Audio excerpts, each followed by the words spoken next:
Hello, the Digital Summit is just over a week away, so I thought what I'd do is use today's live stream to give you a bit of an event preview to show you what's coming up. And fortunately, I've got an amazing guy here to help me out with that, the one and only Doc Rock. So we're going to talk about all that is involved in the summit and what's to come. Hey, Doc, how are you doing? Man, listen, I am stoked to be here. I'm glad we get to do this because, everybody else just does their sort of tech check is like 1 2 1 2 check. And I think you and a handful of people have always been like, the best way to test it is just test it. So You just actually do the thing. yeah, it's just so much easier. Cool. Well, I'm testing a few other things today as well because I'm using Ecamm, obviously the beta in vertical and horizontal on YouTube, but then also horizontal to LinkedIn and vertical to Facebook as well, just to try out all the things in one. Why not? That explains it because when I clicked on the YouTube video, I clicked on the vertical one and I meant to click on the other one. So now those of us that like to pop out the chat, we got to pop out two chats. I know you got to pop out two. I've just got to figure out actually how to pop out the LinkedIn one because the LinkedIn one won't be coming in here. So I have to do that as well. Oh, dude. Okay, there's a new Mac app. It's not new. There's a bunch of them out there, but there's one that's relatively new, and it's like Appify, and it will turn any browser-oriented thing into a desktop app. Oh, cool. The unfortunate part about chats on YouTube is that I believe they come up with a different number every time. Mm-hmm. But as I'm looking at this, if I compare the actual YouTube video and I look at the last, set of digits, let's call it 12, I forget the actual number, the chat one is exactly the same. Mm-hmm. Okay. So the naming convention is live_chat ? Is _pop out equals 1 ampersand V equals. Cool. You know that part. And then the number. Because you know this part every time, you can say in either shortcuts or Claude Code or, even just Claude regular, hey, I want you to write me a little something, something that if I paste in a YouTube link, strip everything except the last digits, reformat it as this, and just pop those two windows out. Yep. Done. I'm doing it this afternoon. I just thought of it just now. I'm doing it right after we finish this. Another little rabbit hole project. Yeah, but it's going to take seconds now with Claude. Claude Code before I had to write an Apple script. I know it's just getting ridiculous now. As fast as you can think it, you can make it. It's kind of ridiculous. 100%. Yeah.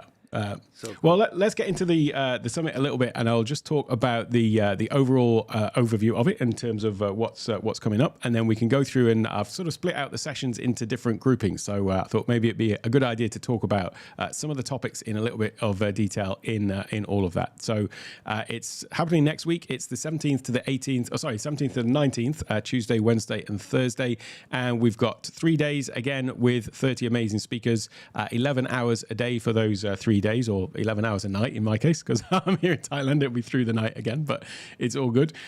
We've got 3 different days, and it's all about growing your online digital presence, specifically with video. So this is this thing that I talk about, the digital stage, meaning the format that we have on video to share our message, our value with the world, with our audience. And so day 1 is all about understanding your digital stage. That is the tools and tech that go into creating polished productions.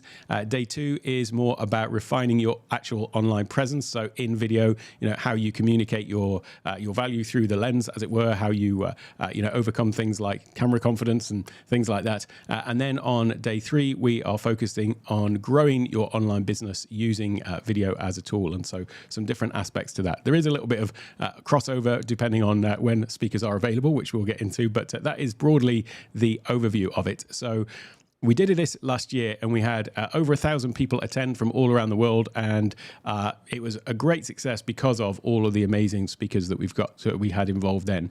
And so this year is going to be no different because we've got another amazing lineup of folks. Let's just go through then, and I'll just pull up the first sort of grouping that I've made.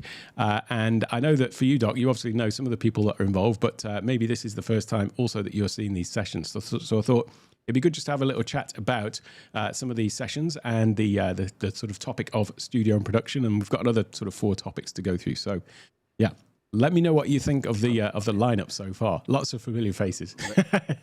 Let's go. I actually I did look into some of the stuff that was getting sent over in the email. Yep. And, listen, these are some sightings. One of the ones that caught my eye right away was I saw that LD was on. Yeah.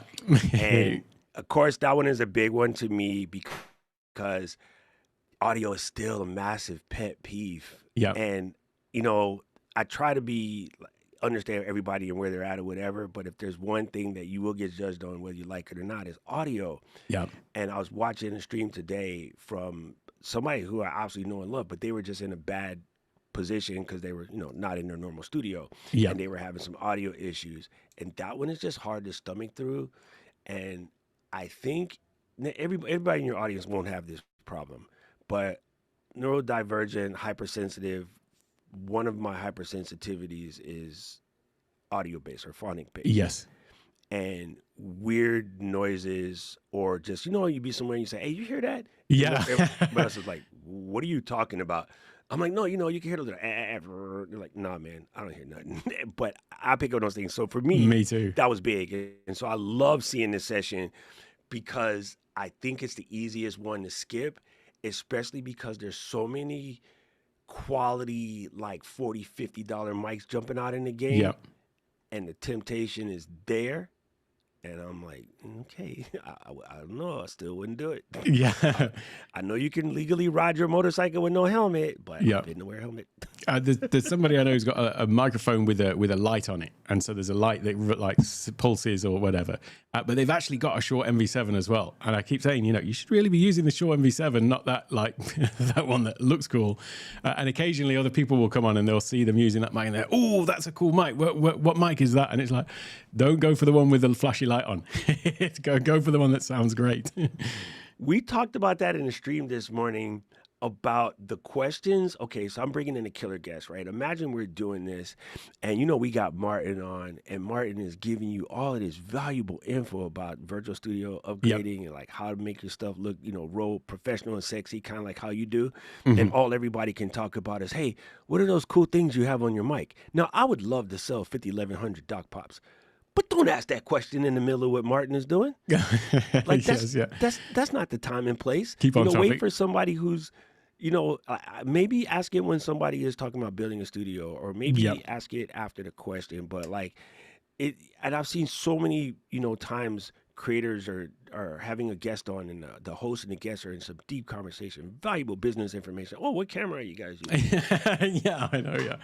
Yeah. Read the room, dudes. Yeah. Yeah. Imagine rolling up to somebody and be like, hey, man, what kind of underwear you got? Like, just had nothing to do with the cost of tea, So. Yeah. Yeah, I mean, you mentioned Laura there. So she's obviously from Shure. Shure, the leaders in microphones and audio, but she's also like an amazingly talented musician. So this isn't somebody who's just like a company exec that is talking about these things. This comes from years of experience as a singer songwriter musician, and so she knows a thing or two about audio rather than me who just started a YouTube channel a few years ago. It's.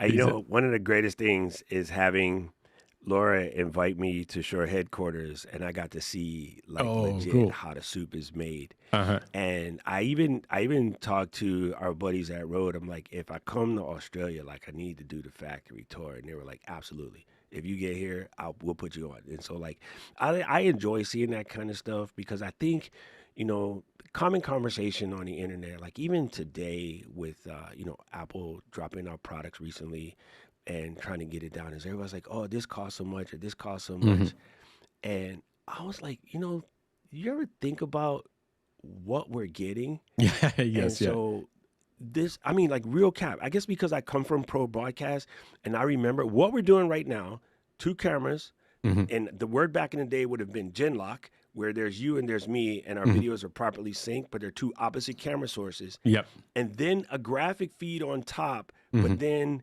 a Z channel, I'll keep it Midlands for you, a Z channel that actually has your background on it, yep. and the background is moving. I know, Just to pull this shot mm-hmm. off that we pay, $40 a month for, less if you are, annual subscription. Yeah. We are talking about upwards of about $4 million worth of kit. Yeah. No mics yet. No mics at all. I mean, just to pull the graphics off, we're looking at like over $4 million. Not that long ago. It makes me laugh sometimes because occasionally there will be some people who say, "Oh, e-com's a bit expensive," and it's like it's $1 a day. If you can't add $1 a day of value to your business with it, it's like, what are you doing? Even if you're not doing it for business, you spend more than $1 a day on rot foolishness. Yeah, exactly. I know I just did. I just had 2 cups of coffee. So, that's the thing. So the one that had me today was a lady posted something, and I get it. People don't think about this. And I thought it was kind of a cute comment, but it even gave me a chance to respect what goes on. And I was trying to find this specifically. Oh, she said, I had a question for the crowd. I'm curious about the workflow you might have, because I was surprised to see that, YouTube takes a while to process the video. And I get it. It's a easy observation. But then I let me elucidate this for a second. I'm like, it's surprising, but here's the breakdown for every one of the more than 500 hours of video uploaded every minute to YouTube. You're going to receive the upload. You're going to transcode it and format it for maximum playback compatibility against all Macs, PCs, phones, tablets, TVs, set-top boxes, Apple TVs, Rokus, Fire Sticks, etc. Then you're going to transcode and mix the audio for the same set of devices. And then you're going to check for CSAM, which, make sure that there's no funny stuff with kids in it. Or otherwise socially acceptable content. Now you're going to transcribe it for language and disabilities. And then you're going to check for ad suitability. And then you're going to check for copyright violations. And then you're going to re-platform that video for 3 billion viewers across 200 countries. 500 hours of video a minute. Oh, I forgot to mention, this is all free. Oh, YouTube is smashing my video. Oh, YouTube did. I'm like, really though? Think about it. Your hard drive, I know mine is. I just ordered a new hard drive today. I had to order a new 18 terabyte. 18 terabytes is $600 now. When I went to go buy one in January, I bought it for $289. We want to get a knock on the door. That's B&H dropping off a new drive, because even an 18 terabyte drive with the amount of video that we're creating on a daily basis, like my NAS is getting full. What does YouTube's NAS look like? They've got a couple of NASs. Yeah, interesting stuff. So I love that you do this, because it gives you not only a chance to check into your business, but to see it and, find things that you can use to grow. But I do think the thing that goes underrated in all of these, type of productions is the level of mindset shifts that are happening. Yeah, you can pick up techniques and stuff, but hopefully it opens up your eyes of like problem solving something, being a little bit less, scary of the tech, finding ways to make your workflows better. We're all solo producers at this point, so we have to put on a lot of hats. And I have this little acronym, the value formula, and it's what you need to grow online with video, and it's visuals, audio, and lighting, which are the technical aspect to it, or the 3 components. But then there's the U is for understanding, and that's really what this summit is all about, because there's 2 aspects to that. There's, first of all, you've got a problem and you need to understand how to solve it, or how to set up your lighting, your audio, your visuals and all that. And there's that level of understanding that kind of you have to do. But there's this other level of understanding, which is just understanding what is even possible. And that was really the idea behind the event. Is you've got all of these amazing people who are doing amazing things, and experts in their field, and then it's them sort of showing you, like, here's the potential of what you could achieve, or what you need to know. And that's really the point about it, is we've all got blind spots, and it's only sometimes when somebody shows you a thing that you're like, I never knew you could do that. Like, you show up on a Zoom call and put a lower third up, and people are like, how did you do that? Mind blown. And it's like the simplest thing, and they're just like, they don't know how to do it. Oh my God, to this day, how do you do that with the lower third? Or, hey, we're going to break out into this section, so can you guys keep it to 5 minutes? We need to make sure we keep it to 5 minutes. And while they're saying that, I throw up a 5-minute counter. They're like, how'd you, what? never mind. Let's just finish the session. I'll tend to tell you later. Yeah. One of the ones that just, I'm coming back to this list, one of the ones that I'm really excited about is Lewis. And I've talked about this just before we came on as well. He's been doing an amazing series on TikTok, which is where he's, like many people, as soon I will too, has been getting into 3D printing and has been creating some really novel solutions to studio problems. And I remember when one of the first interviews I did on the live streamer backstage podcast 3-4 years ago, whatever it was now, Lewis was one of the folks on there, and we were comparing our kind of MacGyver solutions to our problems. Like, he had made a softbox for his light, and I'd done something similar with mine. Yeah. And it's like we're both just like total geeks about like how can we make solutions to these things. And before, it always used to literally be like, you know, sticking stuff together and all these things. Whereas now with a 3D printer, you can create some amazing solutions. And not only that, I know that he's created some software as well and launched his first app as well. And so his session is going to be really interesting. And it's something that I want to mention related to you as well, because it's this idea that there's a problem out there. And as a creator, we are experiencing this problem ourselves. And so then we think, oh, let's find a solution to it. And then you're like, well, hey, I guess other people are having this problem.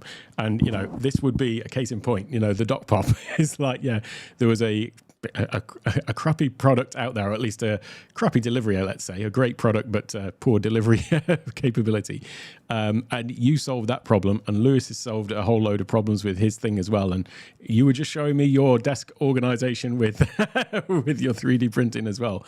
It's a really interesting thing that we can grow a business out of our own challenges. So yeah, there's definitely something to learn from you and from him in that session. You know what's funny is I didn't realize it until now, because I've, had it for more than a year.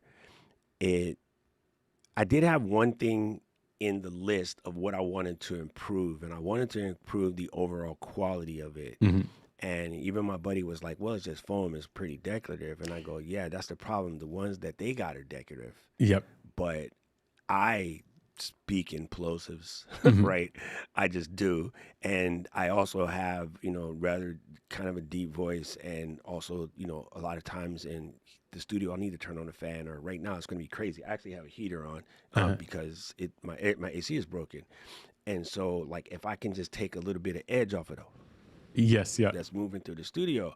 So I was like, I need to increase the foam to acoustic foam. Mm-hmm. And I don't want any weird dyes, because you're touching it with your mouth sometimes. Yes. I don't want any weird dyes in the foam. I want you guys to paint the foam. Uh-huh. And they were like, paint the foam? Yeah. Well, everybody else just uses these. I was like, yeah, but that's plastic dyes, and it gets into the thing. And Mm-hmm. honestly, I just don't know what's in it. Mm-hmm. And I'm not even one of those weird conspiracy theory people. Not just you're weird. Some of them are true. I was just like, I just wanted it to be painted with, food grade paint. Yep. And not feel like those colors, they get brittle after a while. Mm-hmm. So if you bought an OG pod mic, because right about now, and I have one Yep. of my first ones, I went to go pick up the phone the other day, and it's just degraded, Mm-hmm. because that's what closed cell foam does. Mm-hmm. So I was like, I need acoustic memory foam, like what's in the Matrix. Mm-hmm. And they're like, oh, that's going to make it more expensive. I'm like, cool. And they're like, well, are you going to charge more? No. They're like, you're stoned. I go, correct. Yeah. And so now that I want to solve the problem, but I wanted to make it better, because I wanted it to be something that I would be happy about.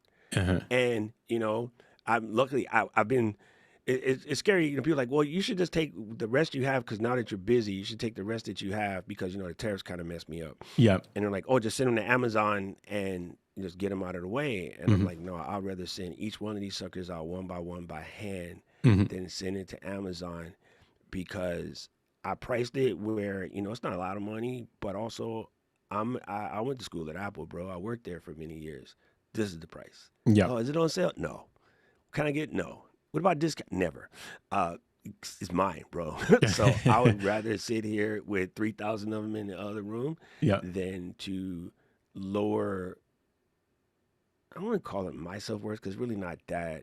There's the people that made them spent a lot of time, and they did a good job. Yeah, sure. And it's not even for me, because I really don't make a lot on them, but it's like I'd be dissing them Mm-hmm. if I like discounted it. I might change my mind at some point. I might get to the point where it's, sunk cost, but yeah, I agree with you. I just wanted to solve a problem. And I think what Lewis has been able to do is not only incredible because he didn't know how. And Yeah, he didn't even be like, oh, I don't know how or whatever. He attacked it even though he didn't absolutely. know how. Yeah. That's the part that's crazy. Uh-huh. Absolutely, yeah. I think he's a he's a real example and a model. Like the behind the scenes things that he's had to deal with and go through, and just the resilience and the strength and determination to do everything. It's I'm in awe of Lewis. He's an amazing creator, amazing guy. Yeah, I mean, and he's forever taking punches like Tyson that Yeah, just don't go down. yeah, yeah, That's the. I mean, again, like it is a thing, and again, I just bring it back to there's so much that we can learn from these things, but I'm always curious. Like everybody comes and gets excited, and they learn all kind of myriad things, but I'm always like, what are you gonna do with it though? Please yeah, do yeah. something. Well, Because so I know that what you're putting into this. yeah, I know how much work you're putting into this uh-huh. because I've seen you do it twice already. Yeah, Like, yeah. please take this and do something with Yeah. it. I did so that I'm doing the first session at the event and the last session, and so the first session I introduced that concept of the value formula, visuals, audio, lighting, understanding, and the whole summit is about understanding. It's understanding how to do the things that you want to learn, and so these are the sessions. It's understanding what's possible, like being shown this alternative that maybe you weren't aware of. But the E in the value formula is execution, and that's what I come back to on the very final session of the last day, which is like, right, you just learned stuff for 3 days. Like, you've got to start actually putting a plan in place to execute this, and like, what are the next steps going to be? So, yeah, it's I see that all the time with people going through, my courses as well. They'll complete the course and then it's not getting put into practice. So, yeah, the execution is the thing. Let's move on to the next Man, sort of grouping this here, whole because time I thought it was evil jungle chicken. there you go. That was my first draft, but I was convinced to change it. That's funny. I know you've been there for a while. Did you ever eat it? I made that mistake once. I will never do it again. No, I have not. I've eaten some strange things here, but yeah. No, it's good. I mean, it's not that. It's one of the hottest dishes that you're going to eat in Yeah, Thailand. I And then don't nobody do warned me spicy. how hot it was. I'm like, bruh. Hey, I know the ladies on this page. Yeah, we got just some. I'm always really humbled by the people that show up to come to do this. It's really it's really humbling that these folks are willing to come and speak at this event. And obviously, Luria, what can I say? I mean, it was actually when I first switched to the Mac, which would have been about 20 years ago now. It was actually, I was PC until Vista, and then Vista was like the nail in the coffin that was like, I'm out. And that's when I switched to Mac, and it was about 20 years ago. And then at that point, it was when, podcasting was just sort of starting, and video podcasting. It's when I first started watching Mac Break Weekly. I was watching loads of things which were basically Mac-based and tech-based video shows to like help me learn how to get the most out of the Mac. But one of the tech shows that I watched was so Laurie had what was it, Geek Brief? I forget the exact name now, but Yeah, Geek Brief. Geek I mean, Brief. I have a hard time Brief, saying yeah. it to this day.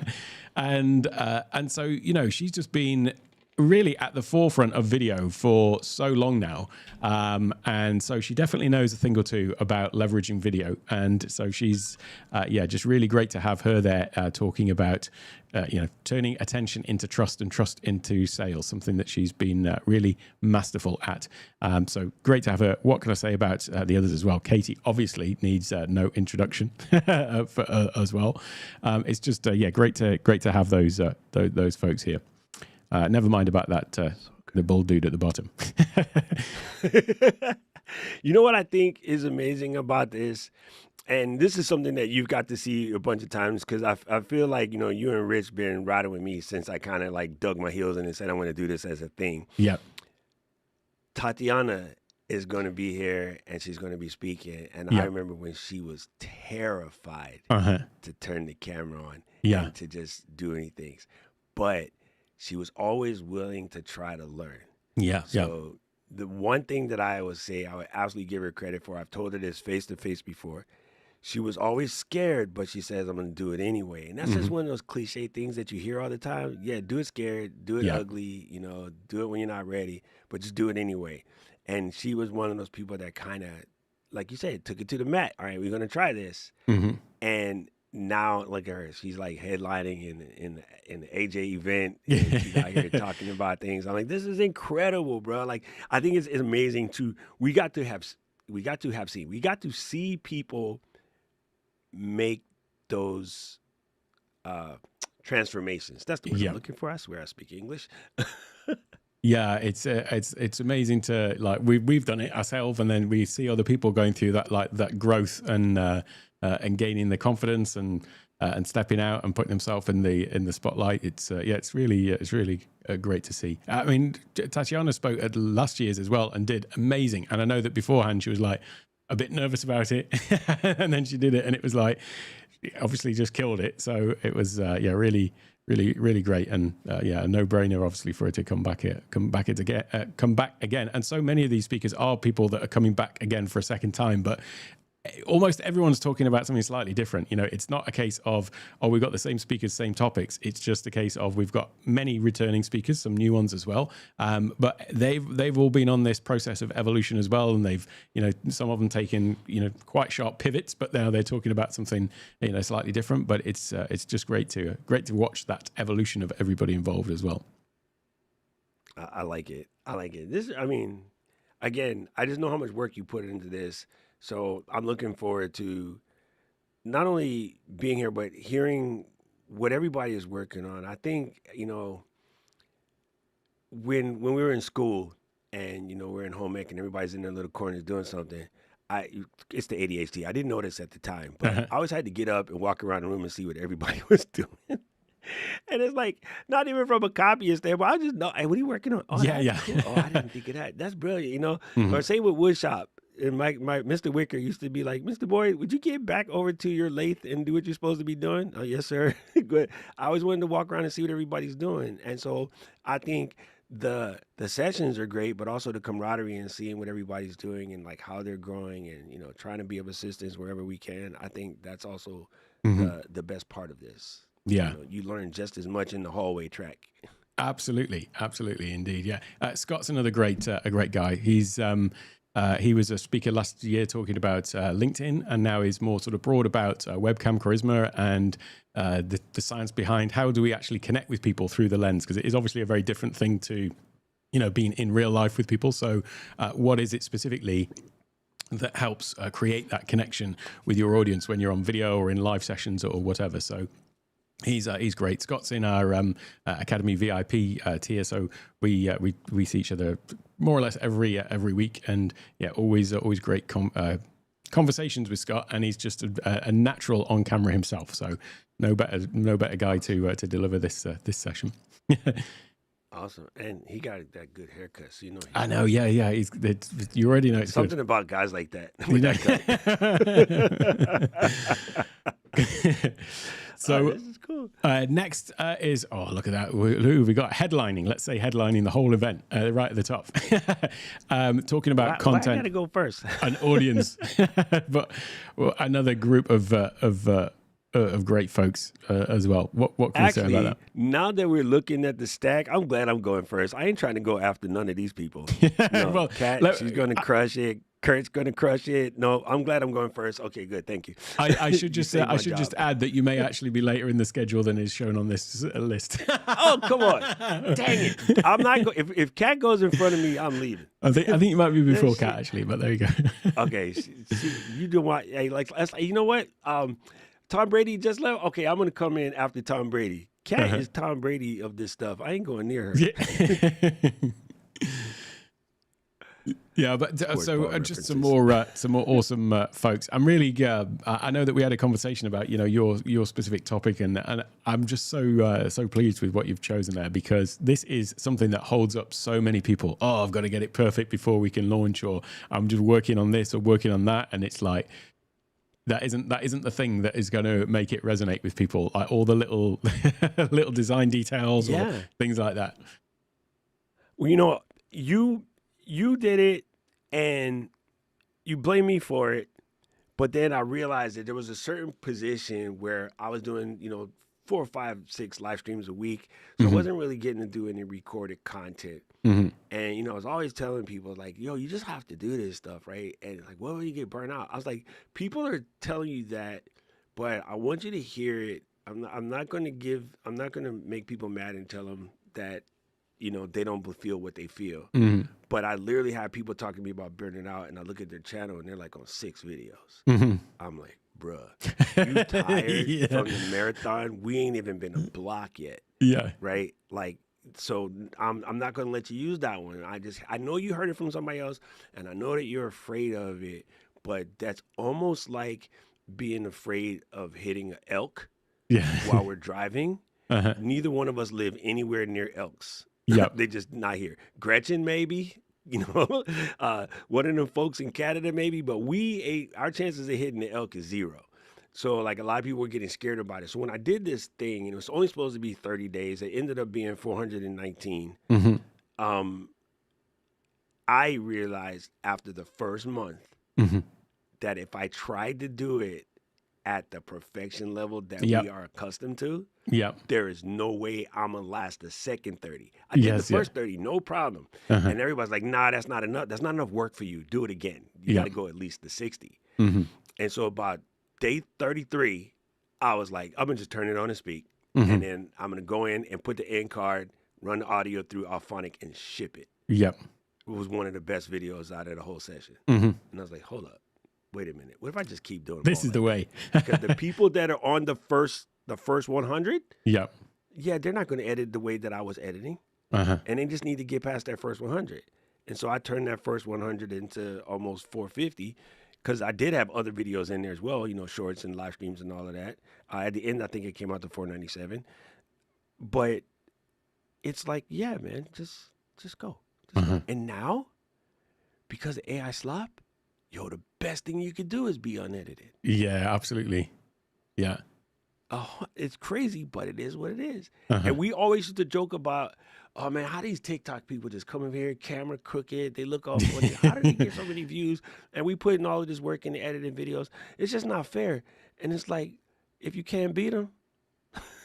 One of the TikTok channels that I watch the most is, there's a guy called Nate. I think his name on YouTube is Nate B. Jones. Yes, Nate.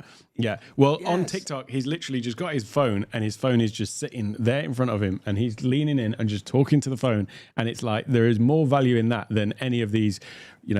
Some people say like, oh, on TikTok, you got to grab people's attention. You got to have all this moving stuff. And I'm like, not if your content is great. You don't need all of that flashy moving around stuff and whatever it is, all the graphics on screen.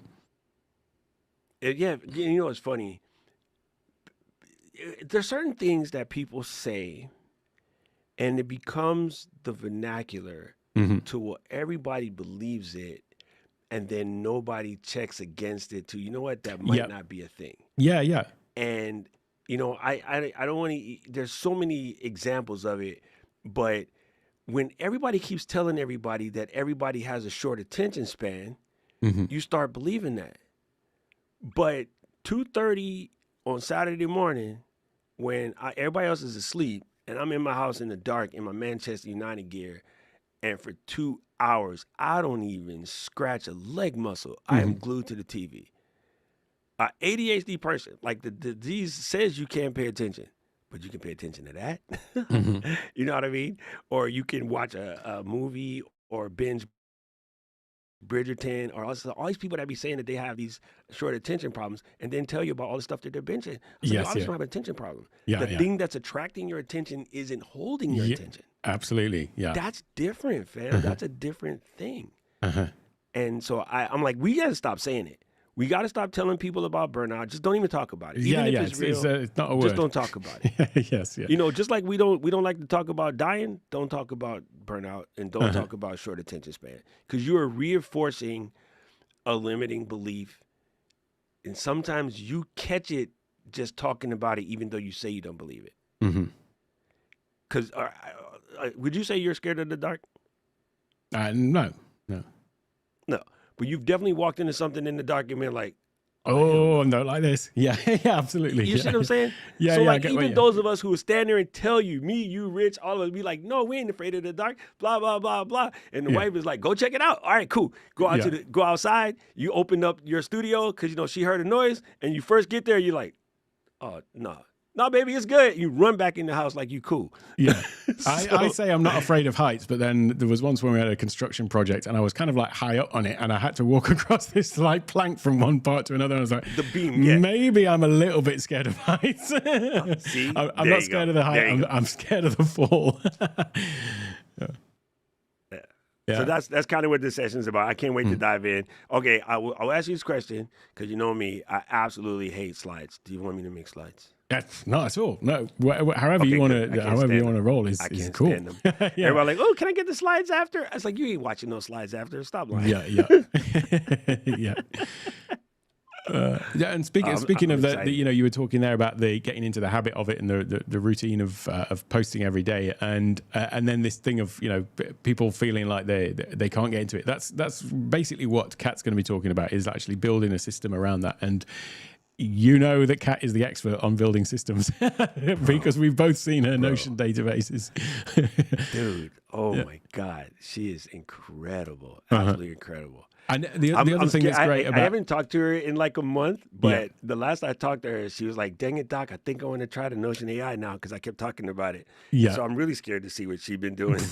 Yeah, it'll be amazing. And the other thing that's great about her, obviously, for this particular session is she's got this whole other angle on things, which is her momentum method, which is all about, like, which comes from her journey of discovery with ADHD, which actually was the thing that spurred on my own journey of discovery with it as well.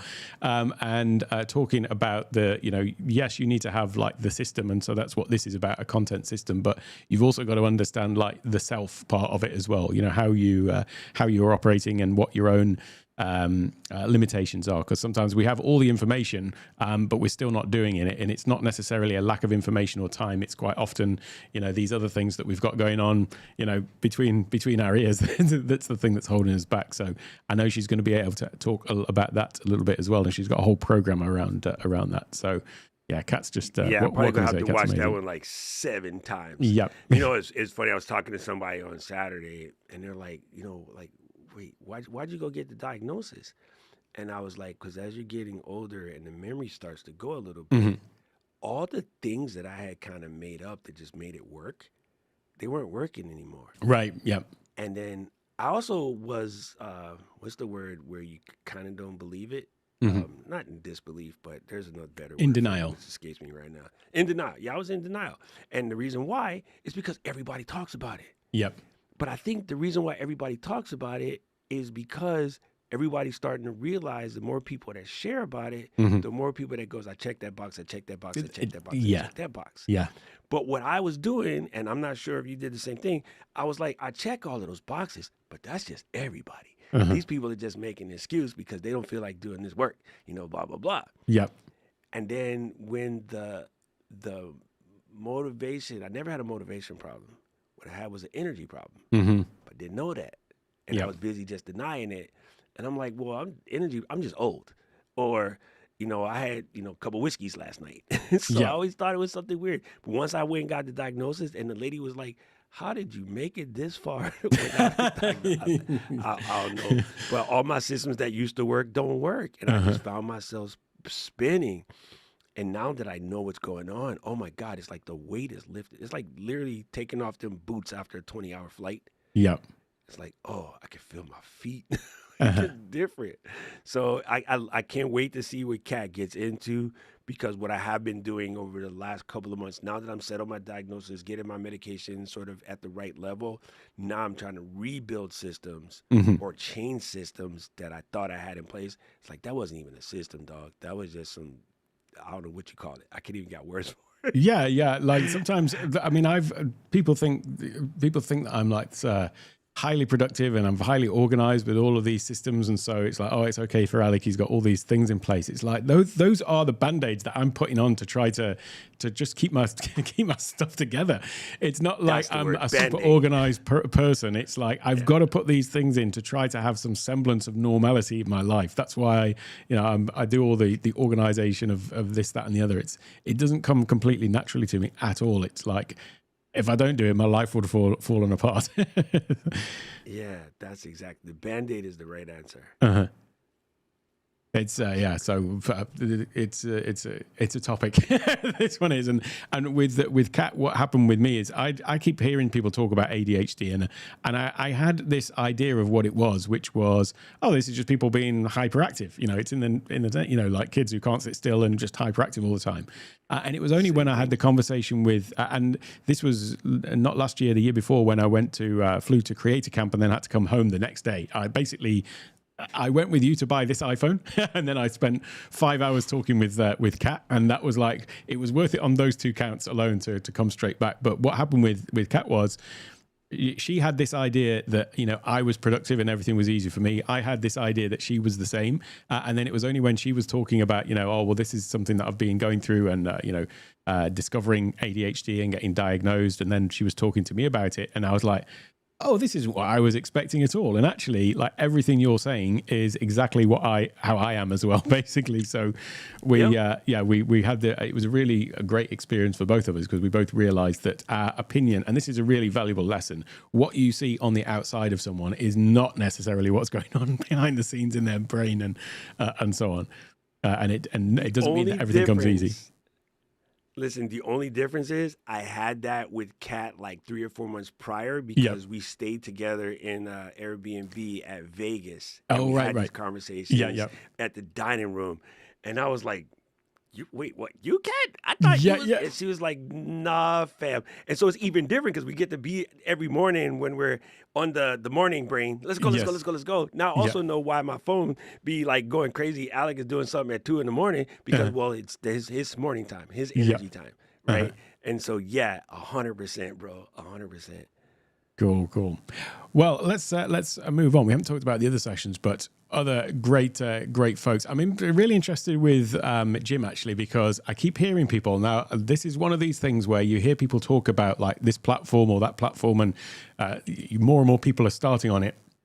And I always have to temper my own instinct to like jump on the new thing, because like it's something that I've been considering going down the Substack rabbit hole, thinking, oh, should I be doing something on Substack? I keep seeing people live streaming on it and doing stuff on it. But the fact is, it would be a rabbit hole for me, because I don't really understand it. So I'm really interested to see Jim's session in particular, because obviously he's doing stuff on there, and it's going to be like the shortcut. So that's kind of the other thing about these sessions. Sometimes it's like, if you're just a little bit interested in something and you haven't had the time to go and investigate it, well, this is a great way to just kind of get up to speed with what it's all about. And so I'm really looking forward to Jim's session.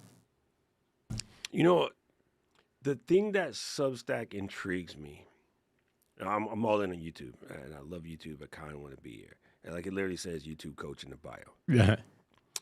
But every once in a while, you'll see this comment, and I saw it yesterday on a person's live stream. Oh my God, YouTube did not send me the notifications. I missed this. How did I not know this was going on? So forth, so on, et cetera. And I'm like, well, couple things. When you press the notification button, there's two sides, right? There's notificate, you figure it out for me, or send me everything, right? And so the real answer is, you probably, as the subscriber, didn't press the send me everything button. If you realize you want everything, then you need to go do that. It's like when we walk into, Market Bakehouse, those girls know that I'm going to order a caprese or a curry chicken sandwich. They just know, because they see me way too often, right? But because I'm bringing you as a guest, or, Kat as a guest, they were like, oh, wait, what's your friend having? And I got to ask you guys, what do you want? For Luis, it's ham and manchego. They don't even ask. They just put it in the oven, And so, in a way, Substack is like, I'm going to post this content, And that platform is going to send it to your subscribers. Like Mm-hmm. it will hand deliver it to all Yeah. your subscribers. Mm-hmm. It's the way we used to get the Sunday Circular or 442, football magazine or Mm-hmm. whatever the case may be. It's sort of like that.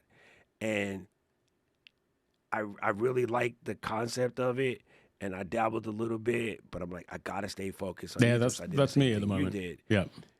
But now that it has matured and it hasn't shown itself to be, one of these flash in the pan type Yep. situations, I do believe it's worth knowing. Mm-hmm. Whether you do it or not, you should still understand the industry, right? You got to always study the industry. Yeah, yeah. But people are monetizing their Substack platform and doing Mm-hmm. relatively well. And so, yeah, it's very interesting. That thing about the thing being hand delivered, that's why it keeps staying on my radar, because there were a few people who had like newsletters or blogs somewhere else, and then they said, hey, we're moving over to Substack, so do you want to subscribe there as well, and gave me a way to opt into that. And then and now I am getting this stuff like hand delivered, which is like, here's a new post, or this person's going live on Substack, and it is really, it's keeping it top of my mind. So I know that therefore it must be being kept top of all of their audience members' minds as well. It's like that. So your website, you still have your master website like hosted somewhere. Yes, yep. And every year it comes around, it's December, Mm-hmm. and Squarespace is like, yo, 20 years running, pimp, where's the payment? Yeah. But I'm like, I look at my traffic on Squarespace, and I'm at the point now where my answer is, I would rather buy a bottle of whiskey for you, a bottle of whiskey for Rich, because I don't use it. Yeah. But I feel like Substack might be the answer. Yeah, yeah. And I spun up my Circle community yesterday. I'm moving everybody off of Discord. Just because it's kind of funny. I'm going away from Discord, and then Tom is going back to Discord. I saw that. I was like, no, that took me by surprise. But yeah. But that's his audience, right? His audience. That my audience hates Discord. Mine right? too. After all of that work we went through trying to fight it, and then we realized, it was only us that liked it. Like most of the other people didn't like it. I thought it's cool. Yeah, I mean, but then again, people like us, like we would be fine with sending Post-it notes back and forth. As long as the message got done. Yeah. So it's going to be real interesting, because between Jim and Tanya, like I've been just watching what they're doing, and like, okay, the next time I see that brother at a conference, we're going to sit down and have a talk about it. Well, you saved me. I could just watch him. I don't got to wait till I get to Georgia. He's going to give us all the juicy details. Yeah.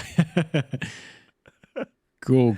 Let's move on to the next one. Actually, before we do that, I just want to mention that we have got another giveaway running this year as well, and we've got some amazing sponsors as always. And the thing that I love about this is that it's not just a case of looking for sponsors. They are the very companies that make the whole thing possible. So, I mean, the Shure microphone there, when I started my channel, I basically bought this microphone, which, by the way, when you're buying any bit of tech gear, other things will come and go, and they'll need to be replaced and upgraded.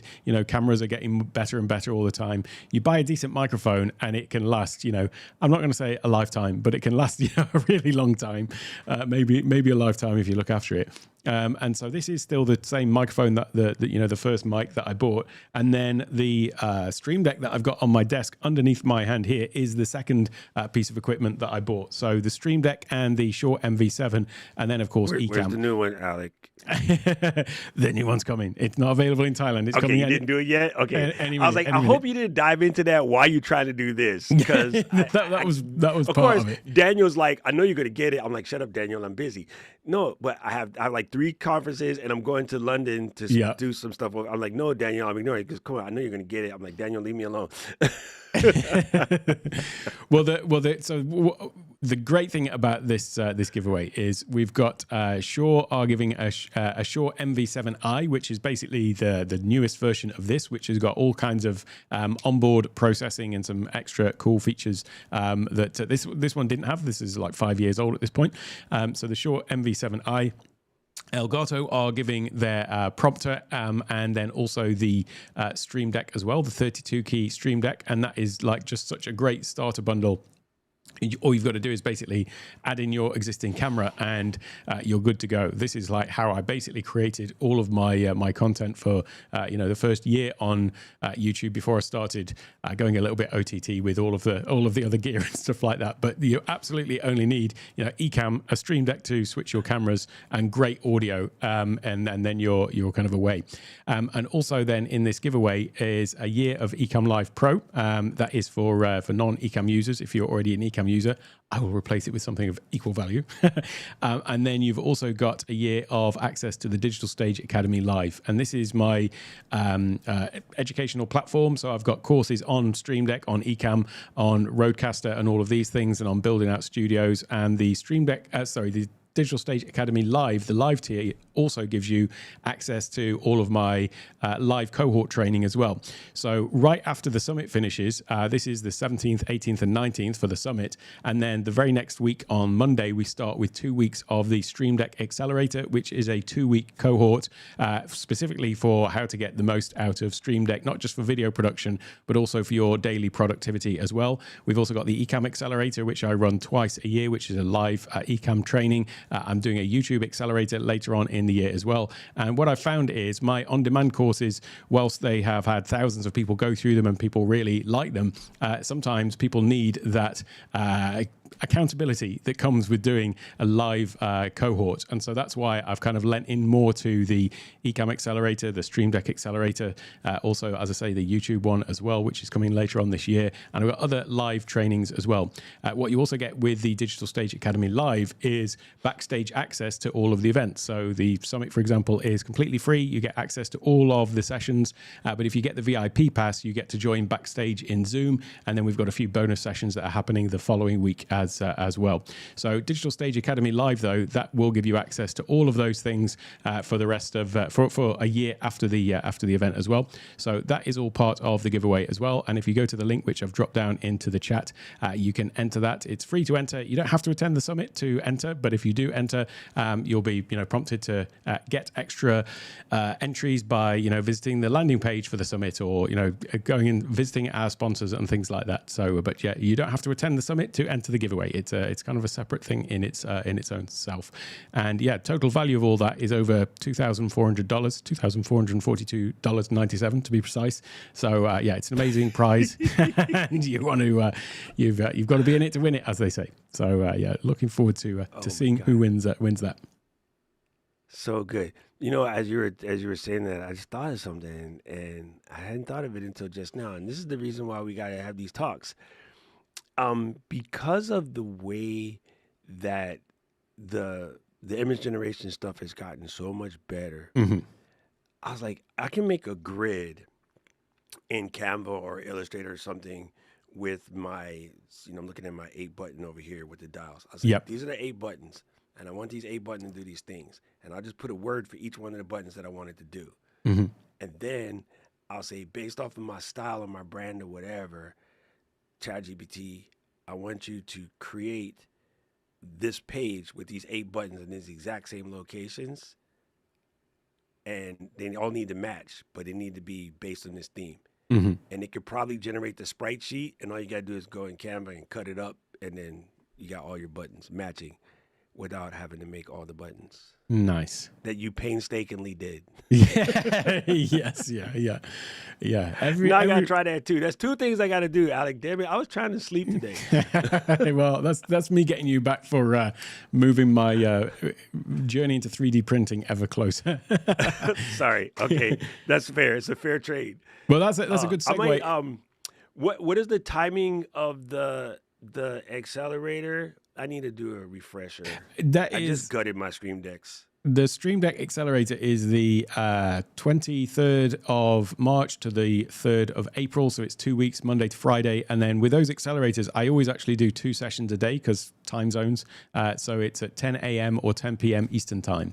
So wherever you are, hopefully there should be one during waking hours. For 2 of them days, but we'll figure it out. Yeah. I'll drop the link into that Stream Deck Accelerator into the chat as well. Perfect. But yeah, that thing you were talking about, creating your buttons, is a good segue into the AI and automation thing. So, what what summit these days wouldn't be complete without some level of AI in it, because it's just ever present in everything. And quite honestly, it was hard to limit the amount of AI content in here, because there were other great suggestions from people of sessions, and I just didn't want it to become, the AI summit. I am actually thinking of doing another summit later on in the year, in the fall, in the autumn, and it might well be the AI edition, because quite honestly, you could go into every single facet of everything we're talking about here and look at how you can enhance that with AI, not just in the actual creation itself or the organization, but also how to manage yourself. I've got a whole program called Built from the Inside Out, and it's all centered around this idea that there are 3 different components that you need actually to grow and succeed at anything. And it is, you need the systems, which is obviously the step-by-step guides, the tutorials, the trodden path that other people have been on that they can share with you, but you also need the state, which is being in the right state of mind, actually focusing on the right things, having the time and attention to spend on it, and then actually applying the right things that you're working on in those times. But then there's that third component, which is the self. Now, I've been on a journey of discovery after having talked with Kat and understanding that maybe there's some character traits that I've got that aren't serving me well.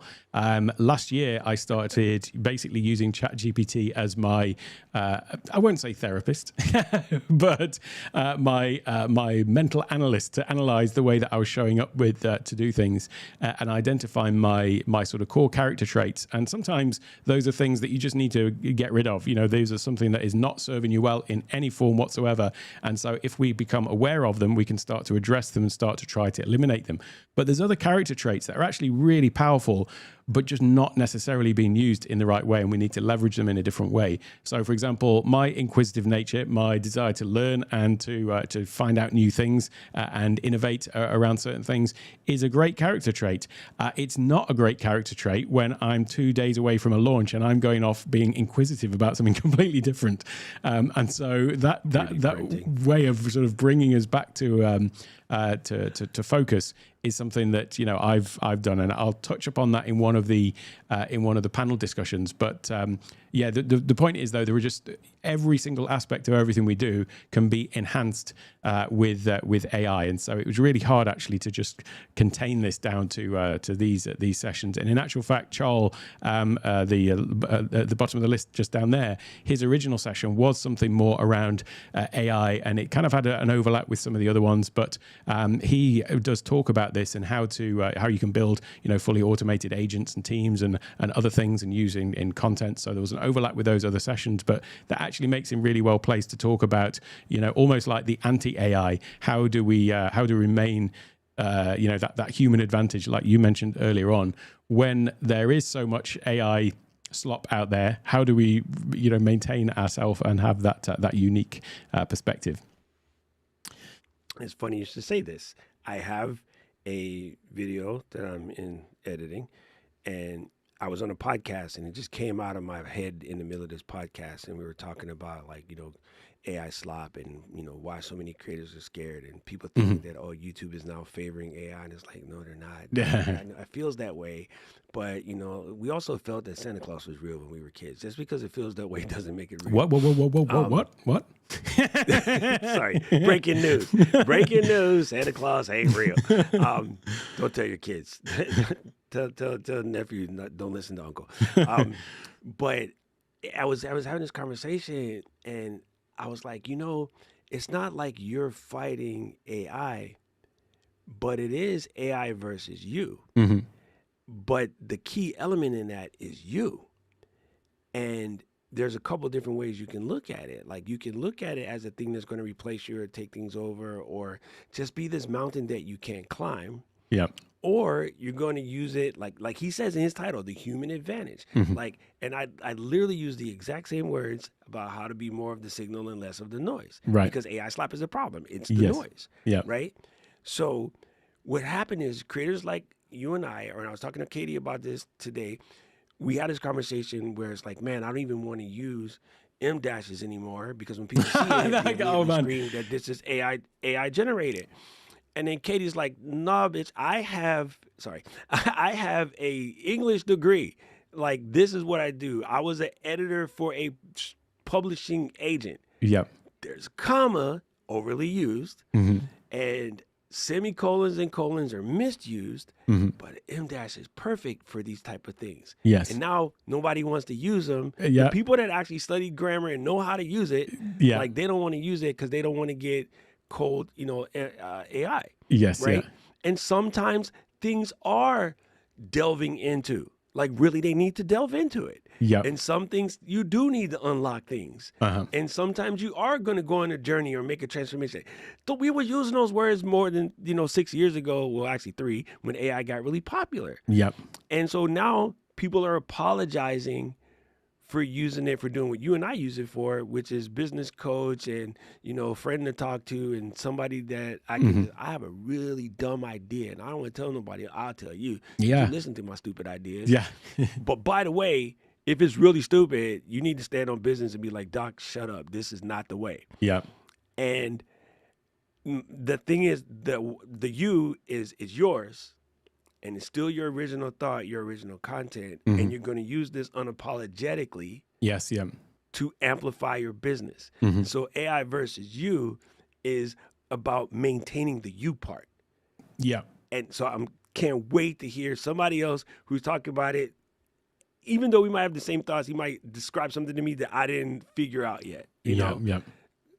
It's going to be great. One of the most powerful things I felt with, because I do this thing, I go on a morning walk and it's like 2 hours every morning before anybody else wakes up. I used to have my 2 early hours. Yeah, my early morning time used to be that I'd be in the studio, I'd be doing something, and I used to say that was my most productive time, and so that's when I used to do my YouTube stuff. When I first started, was those hours before the other family, wake up and everything like that. Now I'm going out on my walk and I'm just talking with ChatGPT all the time, talking about what I'm doing, what I've got planned for the day, how to structure my day. And in the past, I also used to think, I haven't got time to go out on my walk because I'm too busy. I've got too many things to do. And what I've really found is actually spending 2 hours just having a deep conversation about plans for the day, plans for the future, plans for, other strategy things. It means that the rest of my day just flows effortlessly because it's already all lined up. So I do my 2 hour walk, come back, do the school run, come back, and then like 9 o'clock, I'm basically like 9 till 2 in the studio. And then that's it. That's the time that I'm just ultra focused because I've already done that 2 hours of planning. But there's another thing, though, about having the conversations with AI, which is so often we have ideas and we just kind of rush into them without giving them a thought.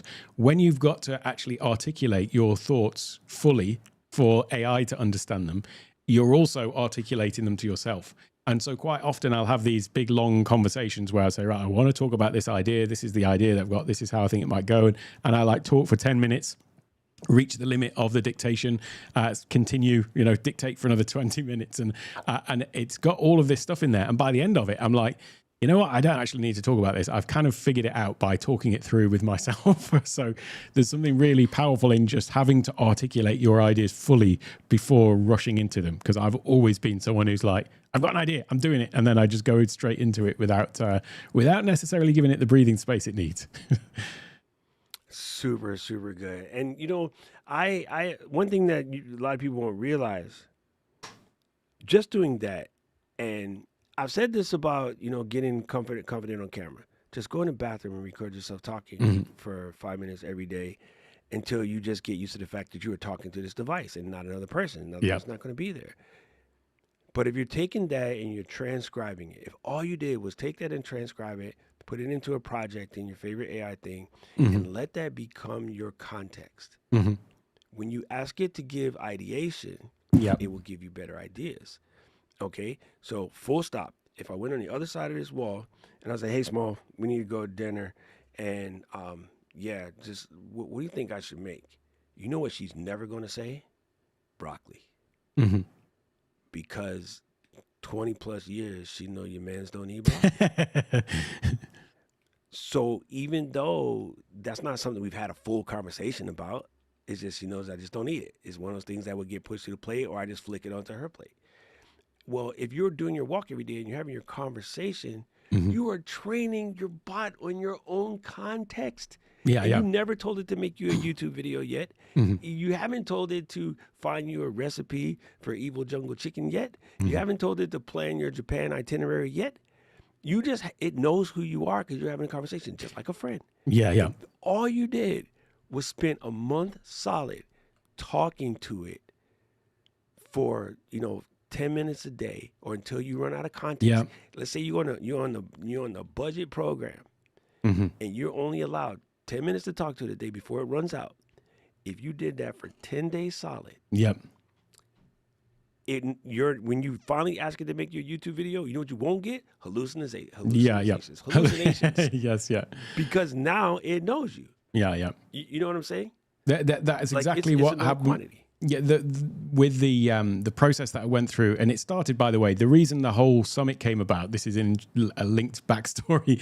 The reason the summit came through last year was because on January the 1st, when I was doing my, planning for the quarter or whatever, or checking back into it, somebody had posted, ask AI the question, tell me something about myself that I don't know about myself, and you'll be delighted by the answer. And everyone was posting these things of like, oh, it knows me so well, and it was a really nice, rosy view of themselves. And so I said, okay, right, now cut the BS and give me the hypercritical version. And it was much longer response and really highlighted some things about me that could potentially be improved. And then I said, okay, now let's turn that into 5 ways that we could improve my business over the next quarter.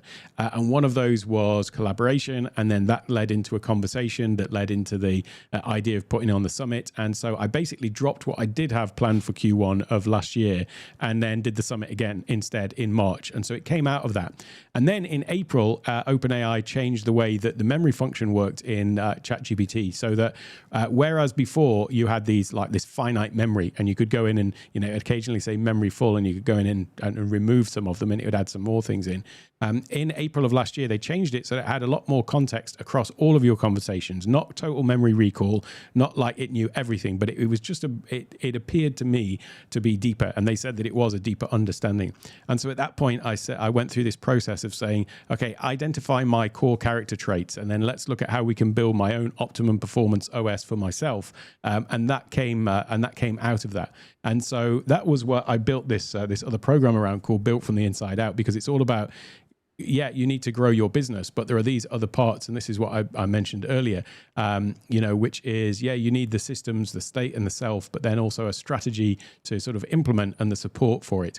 And so this is what this program was about. We've just run the first cohort of it, and then I'll be running another one in the middle of the year. And the results have been amazing, because folks that are similar to me, they had the ideas but weren't putting it into practice. I took them through this journey of basically phase 1 was getting clarity on their vision, their direction, and the purpose of what they're building. That was 4 weeks. Then Act 2 was about alignment, so learning to work in alignment with their rhythms. We did something where we looked at how they're showing up, how they're working, when they're working at their optimum part there, optimum performance.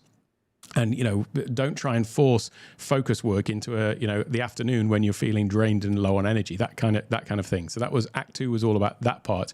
But all through these first 8 weeks was be talking with ChatGPT or whichever AI chatbot you're using, and be talking about not just what you're doing, but also how you're feeling about it. Where if something is slowing you down, what is it? What is the friction you're feeling? And then at the beginning of Act 3, which was the transformation part, that was where I took them through the same process I went through last year, with basically creating their own list of character traits and looking how to harness them and work with them. And there were some amazing transformations of people that had struggled for their entire life, like as I had, with procrastination and various other different things. And they had this moment of awakening at that transformation part. And we've actually got a panel discussion all about that process. So yeah, that's the thing about using AI as a journaling tool. It really gets to know you better than you could possibly imagine, and it highlights these things about you that are just phenomenal. once it reflects this back to you. I gotta share something with you that blew my mind, and here's why this is funny.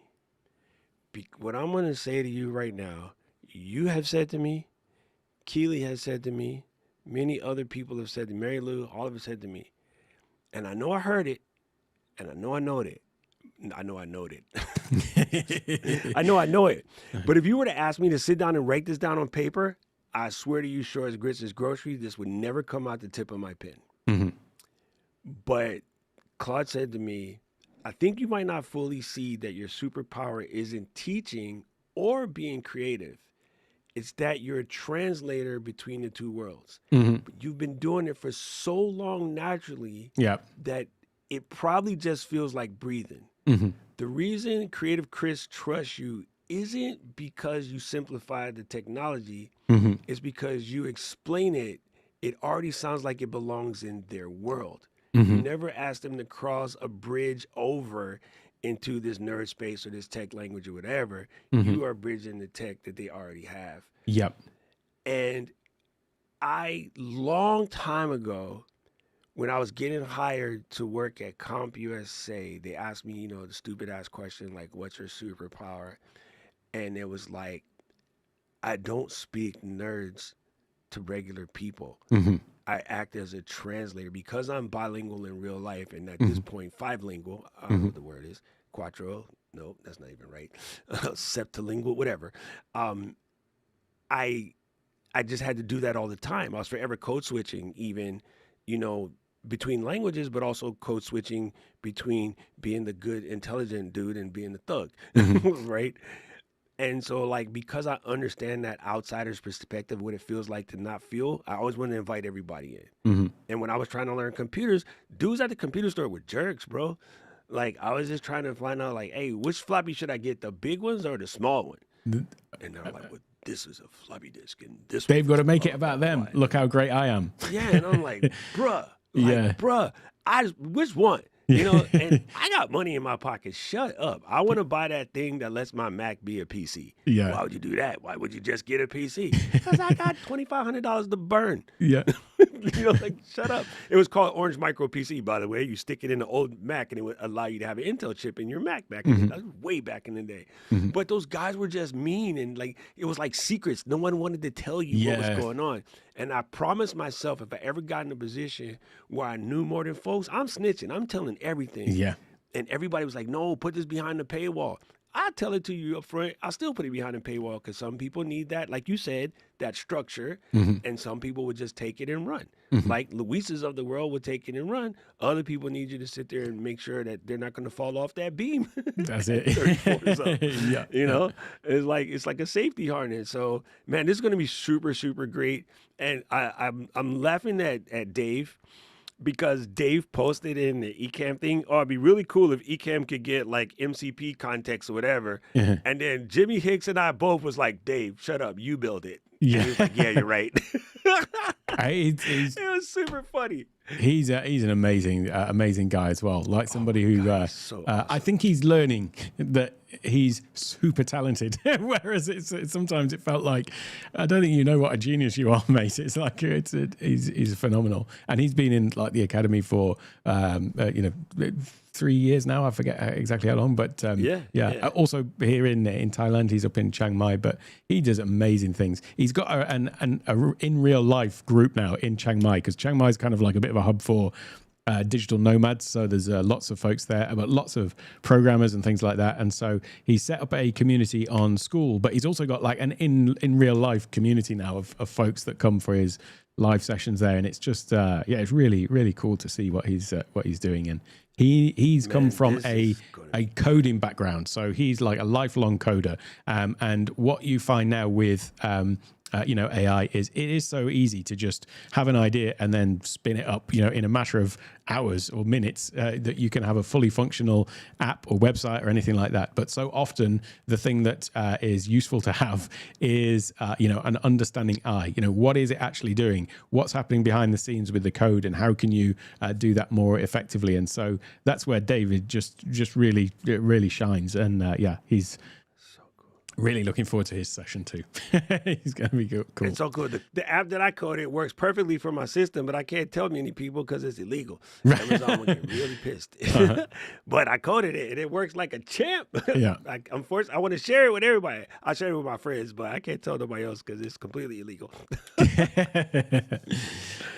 So yeah, on to the sort of final grouping of speakers. We've got some panel discussions to talk about. But look at this, the first person right at the top, Florence, also in the chat as well today. Great to see you. We've completely missed the chat. I've been too busy chatting with you, Doc. But yeah, great to have Florence back as a speaker this year as well. And yeah, what an amazing lineup. Apart from again the bald dude at the bottom. Sorry to stick myself in there. Oh my God, it's super funny. You know, I have a hilarious story about Robin, and she's such an amazing person. But we were at camp, you know, again, the place where all cool things happen. Yep. And we were waiting at Hoppy's. We were waiting forever for our food. And then I was just telling her, you know, my niece is like, oh, there we go. My niece is like my you know, surrogate daughter, or whatever the word may be, the unexpected daughter.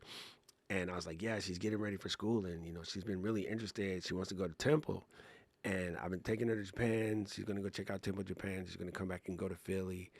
And then Robin's like, you know, I teach at Temple, right? And I was like, what? And she's like, yeah, I've known Robin for years. And she's like, yeah, no, I teach at Temple.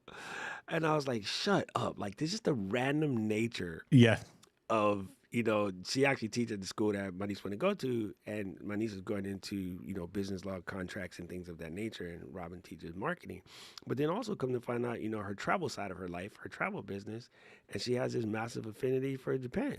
And I'm like, come on, gangster, let me tell you this. So I happen to tell her, you know, that Temple is open at Kyoto campus in like February of last year. Oh, like, cool. Wait, what, really? And I was like, yeah. I was like, man, just get them on the list and be like, hey, I need to come and do a speech over here. So that way you can go, you get your trip to Kyoto. And it's for work now, because Temple, Japan. And I literally just, in December, I went to Temple Kyoto campus so that Emma could check it out, so she could decide between Tokyo or Kyoto. But it's just random that what the internet allows us to do, and the people that we get a chance to meet, like, you know, as big as the marvel is, it's still kind of small.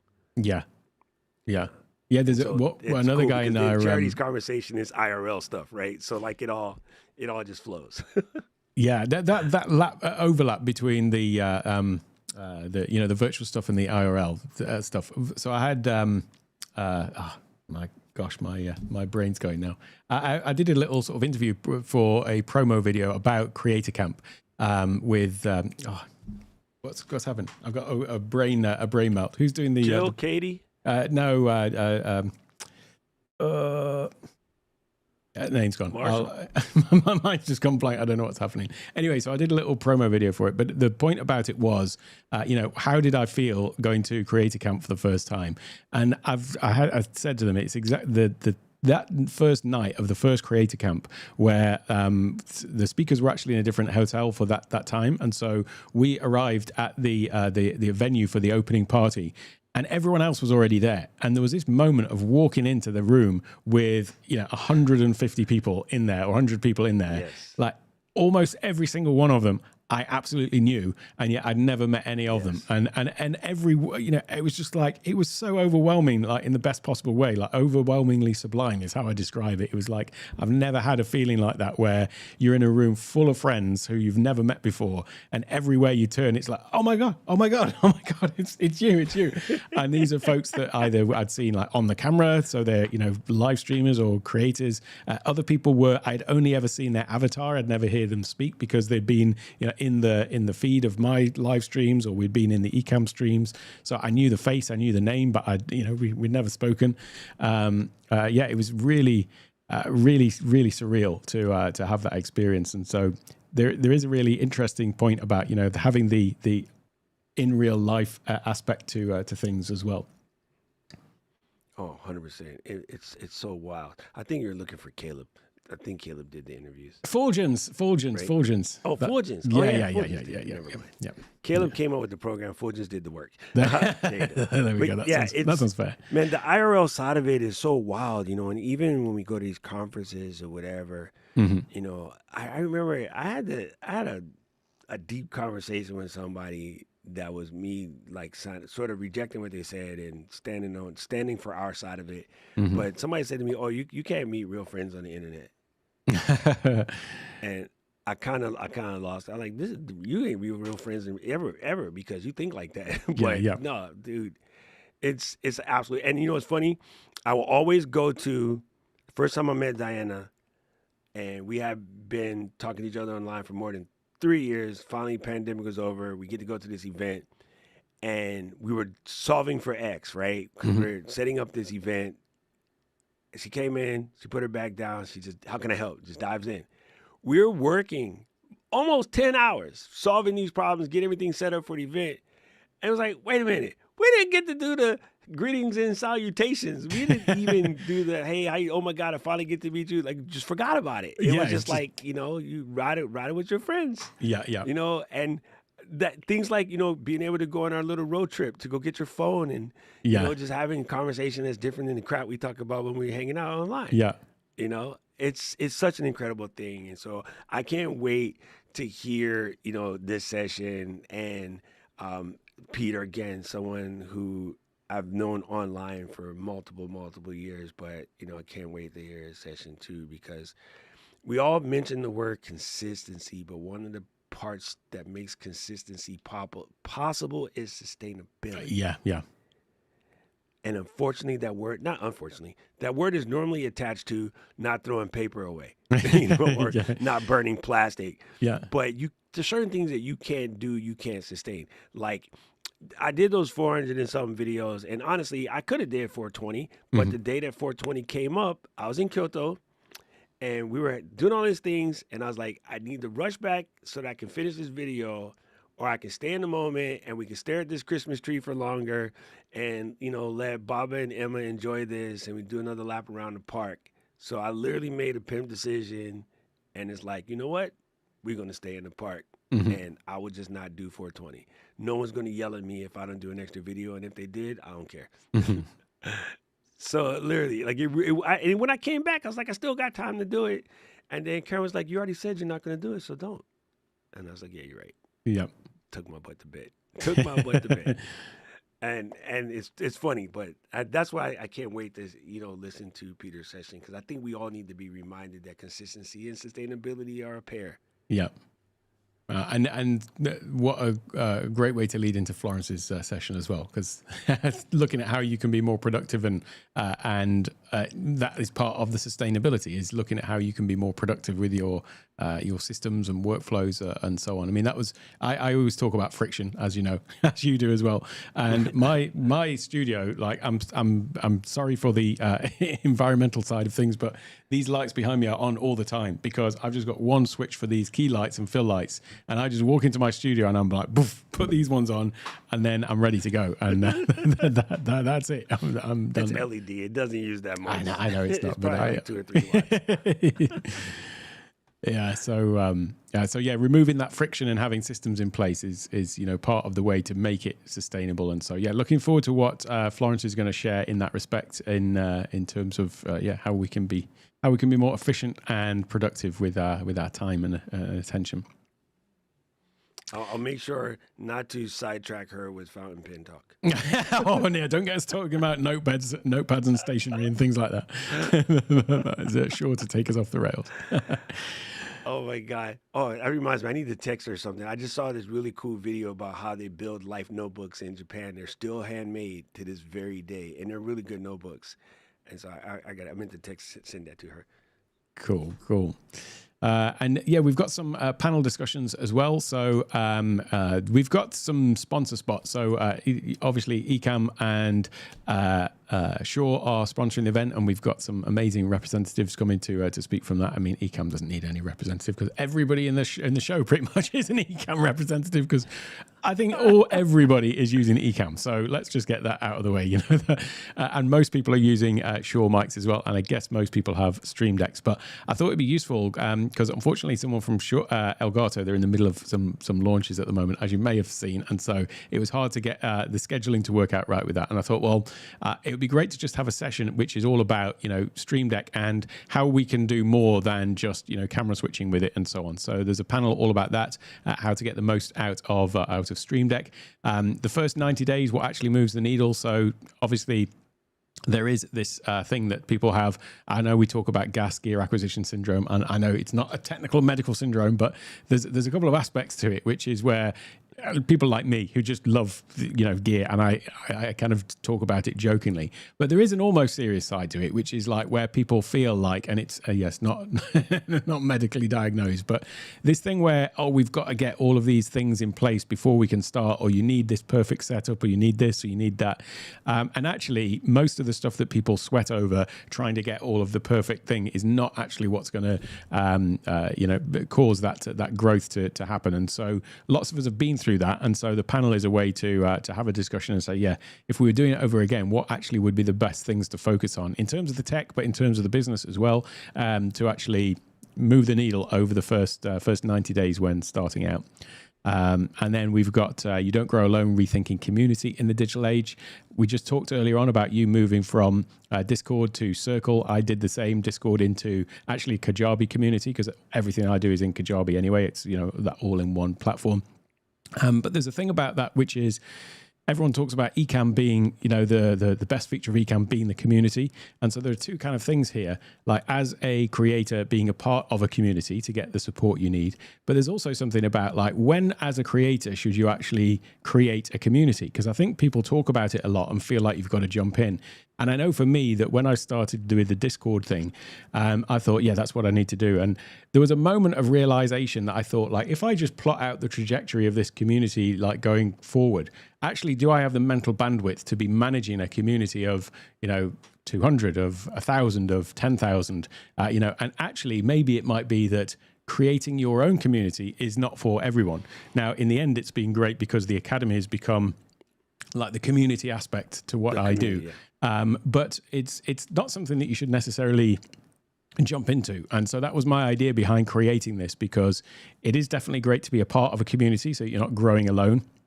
But when should we think about using a community to leverage what we're doing ourselves? So yeah, that was the thought process behind that. The human in the loop thing is, this staying authentic in the age of AI. Definitely there's some folks there. And I've specifically picked people for that panel who aren't like talking about AI, because it's useful to have people who are maybe not using it as much to give an outside view and talk about their views on it, whether, what we think about as creators, where we see all this AI content being generated. The next one then, taking aim with AI. This is the one that I'll be actually leading this. The other ones, we've got panel leaders for them. But this one is the one where I'm going to actually be talking with some of the people who went through that Built from the Inside Out program. And the aim there, by the way, is the 3 different ways that people use AI. A is as an assistant. That's what most people are doing. They're asking it, do this, do that, create these videos, create these assets or whatever. The I is as an innovator. So that is where you're using it as a thinking partner. You're talking about strategy, thinking about how you could do things. And then the M is as a mirror, where we're using it to reflect back how we're showing up. And this is that whole thing that I created that program about. And I thought it'd be useful to share some of the experiences of some of the people who went through that program, so that they could explain, how it felt for them to be using AI as a mirror to help them get better out of themselves. So we're not looking at how to use it to create stuff. We're just looking at how to tune our own performance, basically, because some of those transformations were really moving for me, like to see them go through that in the program.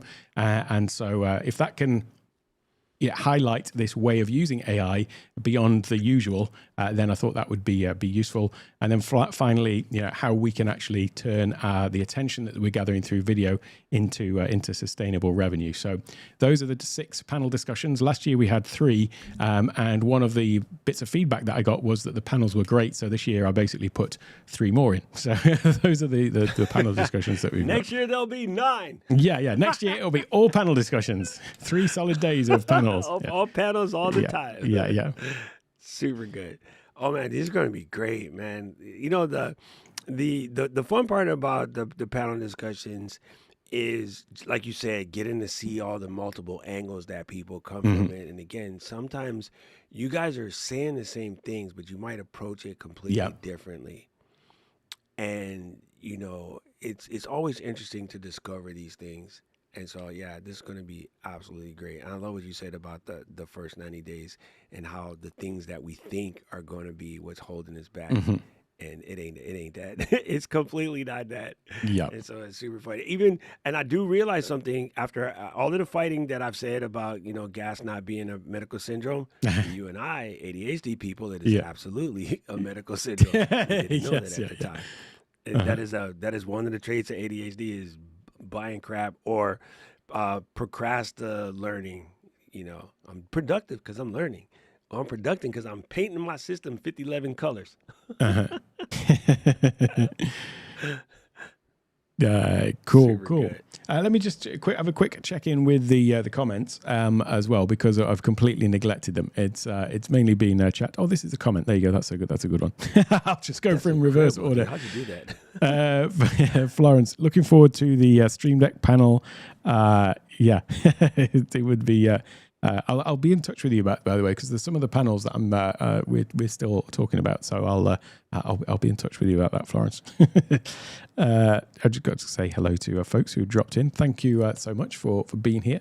I appreciate it. Appreciate the dedication of all the speakers as well taking part in this. As I say, it was it's a kind of thing to try to get everyone together and get all the sessions sorted out. So really pleased to have folks be flexible to take part as well.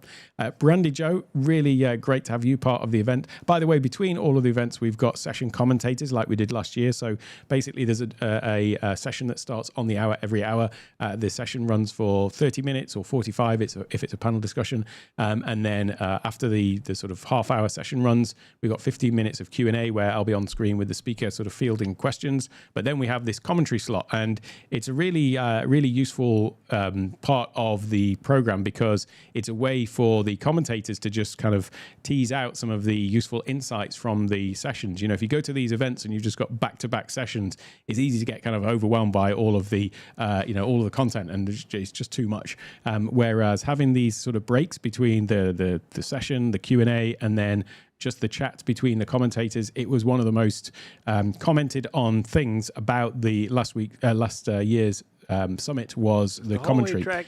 Yeah, and Brandy Jo was one of the great commentators last year. She's back doing that this year as well, and also will be leading the session, the group panel discussion on community. Brandy Jo's actually going to be leading that discussion. So yeah, thanks so much for being a part of that.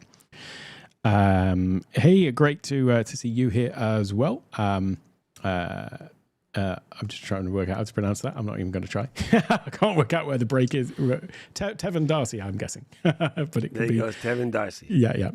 There we go. Stream Deck Plus XL is absolutely sweet. I will be getting two of them on my desk, absolutely, because they will replace I've got Stream Deck Plus here, Stream Deck XL, and Stream Deck XL here. They'll both be Stream Deck Plus XLs in a very short time, as soon as they are available here in Thailand.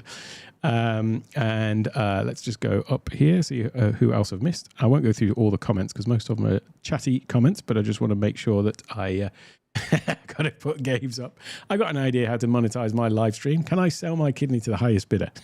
That's right. That's one way. That's Gabe. That was in response to the one about monetizing on Substack.